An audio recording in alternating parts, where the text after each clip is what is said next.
Shalom and all praises to Yahweh, Bahashim, Yahweh Shah, and double honors to the elders of GMS and all the Akim out there pushing the truth throughout the four corners of the earth. And I'm coming at you again on the subject of the infatuation with the Negro, Hispanic, and Native American with this thug lord type of mentality, and women are attracted to this thug mentality. And usually women will say stuff like it's a sense of adventure.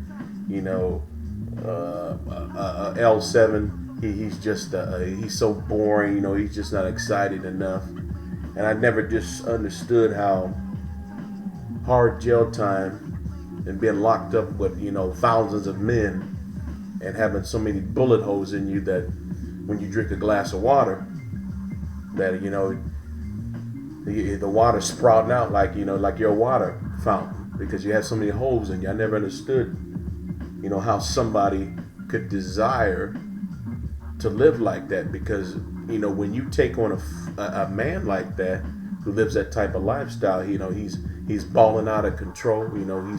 He's making a lot of money. He's moving weight. You put yourself in danger, because what's going to happen when this young man, number one, he could turn on you. He could start, gorilla pimping you. And if you don't comply with his demands, at a phone call, he could have you bumped off. He could have you, killed like that North Carolina Panthers, that ex-player Ray Caruth, who had his wife hit. He put her to death because she wouldn't stay out of his wallet. And so when you take on that type of man and bring that type of man into your life, you're asking for trouble. Because like I said, if he doesn't get you, he's going to be beefing with friends. A lot of women have been put to death for guilty of affiliation. Oh man, I know that's hobo low, or that's hobo blood, or hobo vice lord, or GD. That's his woman, man. We're gonna first rape her, then we're gonna blow her brains out, and then lay her body in front of the house. So you women that are desiring this lifestyle, you really don't know how much danger you are, because it's fun and it's he. But when they come gunning for you, or your man puts you to death, it's not that funny anymore. But this just confirms what the scriptures say, man. The scriptures say in Micah chapter 7 verse 10, then she that is mine enemy shall see it, and shame shall cover her, which said unto me, where is the Lord thy God? Mine eyes shall behold her.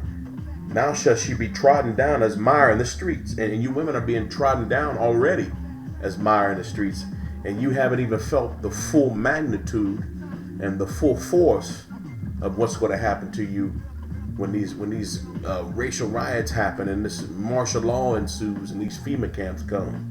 Then you're going to feel the real brunt force trauma of being trodden down in the streets like mire. You're going to really feel it then, but right now you're getting a taste of it here and there. Drive by here, a killing there, a raping here, a mutilation, everybody killer. So but this message is just to saying that you women are making bad choices, and it has a lot to do with number one, there's not a father in the house, and I'm not really going to go into that teaching, but the so-called white man and the Negro woman has done a good job of putting the man out of the house, and also the man has done it too. The scripture says that the man will leave the house in the curses of Deuteronomy 28. So, but at the same time, the so-called white man and the Negro woman has done a good job of putting the Israelite man out of the house. And as a result, man, it's girls gone wild, and hell, even the young boys acting like girls, all emotional, and you can't even look each other in the eye for 2 seconds without somebody, getting zipped up in a body bag. And also dealing with this situation, and the city of Grand Rapids, Michigan. There was a young woman who got put to death, and she was at a party. And, you know, there was all these remarks about how innocent she was. She didn't deserve it. But, you know, this woman went after a drug dealer, a baller. And I don't know what happened, you know, but something really had to transpire for him to put her, you know, her mother to death, stab her to death, and then put her to death, and then shoot her. And she was rushed to the ER on life support.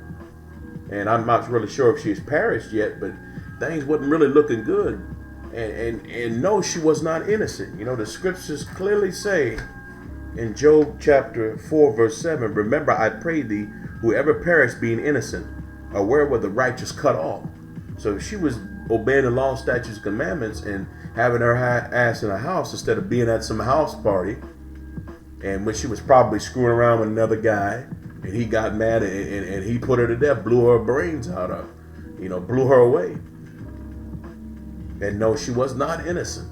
These people being cut down in the prime of their lives or being cut down as children, they are not innocent. They are being put to death because they are wicked, and in reincarnation, which most people can't handle, in their old lifestyle they were wicked, and that's the Most High sentencing them to a short life because they're still being wicked.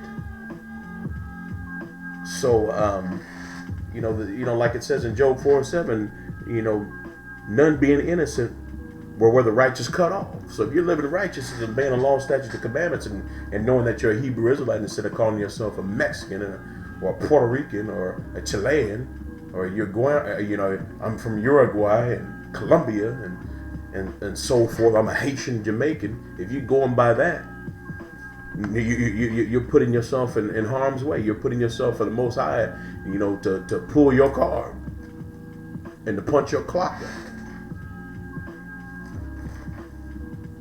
And you know what, Akim, you know, with that being said, you know, I'm gonna finish up with that. But you women have to start making better choices.